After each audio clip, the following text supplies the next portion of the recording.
Has compartit alguna vegada una notícia que era falsa? No ets tu. És que ara mateix és molt fàcil que ens enganyin.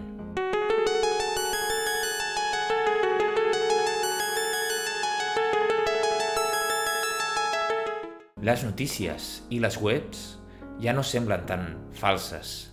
Ens han ensenyat a mirar si estaven ben dissenyades, si hi havia errades d'ortografia, però ara les webs i les notícies ja no tenen aquests hàndicaps fàcils per identificar. Però això ja no és suficient.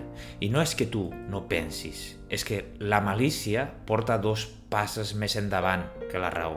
Llavors, què podem fer? Existeix un mètode per poder identificar les notícies falses. És el mètode SIFT.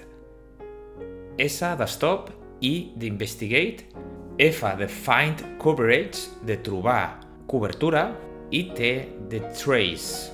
Stop. Primer para si et genera emoció, desconfia. Investigate resource. Investiga d'on ve aquesta font. Qui és qui diu aquesta informació que has trobat. F de find coverage. Troba altres webs que parlin del mateix. Si només surt a una web, mala senyal. I T, trace claims. Busca l'origen d'aquesta notícia. Moltes fake news venen sempre d'un mateix origen, d'un tuit, d'un vídeo tallat, d'una conversa tallada.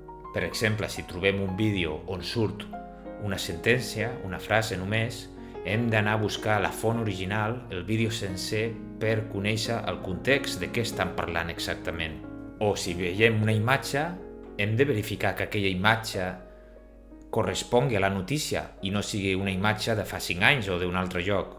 La majoria llegim cap endavant, però el pensament crític és llegir cap enrere. Moltes gràcies per ser aquí i fins una altra.